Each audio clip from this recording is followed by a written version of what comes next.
Vous avez vu l'idée que ce que nous représentons dans le temps et dans l'histoire soit effacé de la carte. Cette idée-là, dorénavant, n'a plus aucune raison d'être. Le mouvement des Insoumis est là. Il a son programme. Il ne dépend pas d'un homme. Certes, je suis le plus modéré des Insoumis.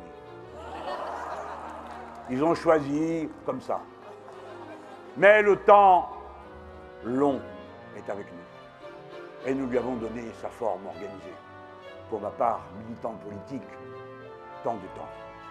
J'ai un sentiment d'accomplissement quand je vois autour de moi, dans le combat, la jeune génération. Et puis, je pense que nous sommes le plus ancien courant politique du monde. Nous avons commencé, à Marseille c'est moins de 1600 ans, mais nous avons commencé en 494 avant notre ère. Ce jour-là, le peuple,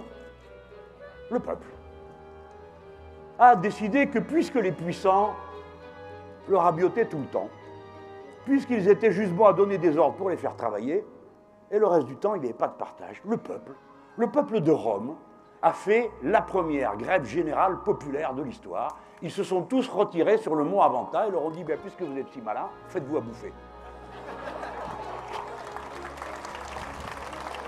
Les autres ont dit, allez, il faut être raisonnable quand même, un peu de flexibilité. Soyez un peu, enfin, soyez moderne, quoi. Vous ne pouvez pas vivre à côté des réalités de votre temps, quand même. Bon, il y a les esclaves, il y a vous, bon, voilà, c'est le monde. Ils ont fini par craquer. Et depuis cette date, nous nous honorons, femmes et hommes, d'être les tribuns du peuple. Parce que c'est à ce moment-là qu'a été créée pour la première fois la fonction de tribun du peuple. Les tribuns du peuple portaient la voix du peuple, et c'est le peuple qui avait le droit de veto sur les décisions que prenaient les sénateurs, les patriciens et les autres puissants de l'époque. D'accord, il a fallu s'y reprendre à deux fois. Je ne vais pas vous raconter l'histoire de la Rome antique, mais rappelez-vous de c'est là qu'on vient. Et puis ensuite, nous avons eu un autre moment fort de notre mobilisation. C'est la révolte des esclaves de Spartacus. Bon, on a été vaincus et crucifiés par paquets. Le banquier Crassus, qui menait la répression, il n'y a pas été de main morte. Mais vous voyez, celui-là aussi, il croyait qu'ils en étaient débarrassés.